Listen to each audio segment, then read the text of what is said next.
Are you suggesting God had to wait 2,000 years, that Jesus had to find a man that he could totally inhabit because all self and sin had been purged out of him and his will had been surrendered and his personality, he was a love slave to God?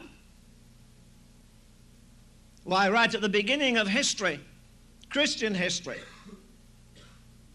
there was a man who was so totally sold out to God that I don't think I've ever seen his like since.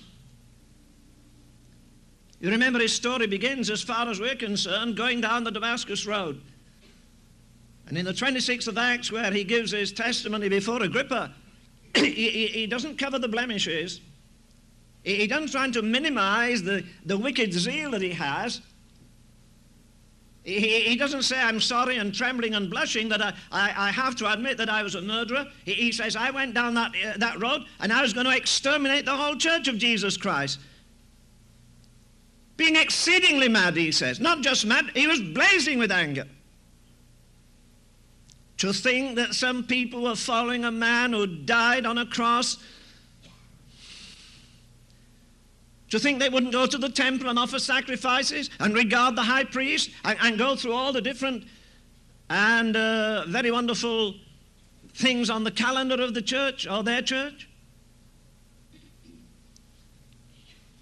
But going down that Damascus road, God got hold of that murderer and made him a messenger. He got hold of the persecutor and made him the greatest preacher ever. He got hold of the executor and made him the greatest expounder of the gospel that the world has ever seen. He says, giving his own testimony, that when he went down that Damascus road, the Lord appeared unto me. He revealed himself to me. But later he says, he revealed himself in me. He daringly says over and over, you remember Galatians 2:20, quote it so often, that I am crucified with Christ, nevertheless I live. Yet not I, but Christ liveth in me. I believe that's the most awesome thing any man can say this side of eternity. Not that he walked on the moon. Not that it's in the who's who. The only who's who I'm interested in, God's who's who. When we get up there, there'll be some shocks, I think. The greatest thing that could ever cross your lips is to stand and say to the world, the flesh, the devil, the in-laws and outlaws, Christ liveth in me. And the life which I now live in the flesh, not when I shuffle off this mortal coil, as Shakespeare says, but the life I now live in the flesh, surrounded with all the adversities and temptations and trials, and all the things that can come, and yet Christ liveth in me. And the life which I now live in the flesh, I live by the faith of the Son of God who loved me and gave himself for me. Paul has an amazing pedigree. He forgets it all. As he ends his letter to the Galatians, he says in the 14th verse of chapter 6, but God forbid that I should glory, save in the cross of the Lord Jesus Christ, by which the world is crucified to me, and I am crucified to the world. Now there's a thing you and I have never seen.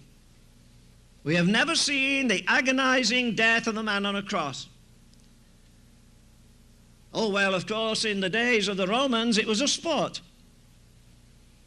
Immediately a man was nailed to the cross, he lost all his rights. And if you ever get nailed to the cross, you'll lose all yours too. Immediately he was nailed on the cross and he was exalted. The people could do as they like. They could throw a bucket of filth on him. They could throw their rotten eggs. They could stone him. He had no rights. And before he died, his eyes would be gouged out, his ribs would be broken, blood would be dripping from him, and everybody got excited, particularly if it was a kind of a Barabbas who was there. He deserves all he gets. He's destroyed other people's lives. He's raped people. He's broken people's minds. And so they go on with a list of things that he'd done. And he should die 1,000 deaths. But as soon as the bell tolled in the city, they didn't stay there. They went back into the city. At 6 o'clock, they could see that bleeding victim. There was nobody there at 6 o'clock in the morning. On the arms of the cross were the vultures. They'd pick out the eyes. They'd tear the body. The blood would run out. Then the dogs came out of Jerusalem and licked up the blood as they did the blood of Jezebel. Nobody wanted to photograph it. They didn't have photography, but nobody wanted to see it. A bloody spectacle. A man whose innards were hanging out. A man whose body is so distorted you could hardly tell it was a human frame. It had been lashed with rocks. It was covered with filth. It had on it excrement and every other offensive thing. And Paul says, when I said goodbye to the world, I said goodbye to a filthy thing. The world is crucified to me.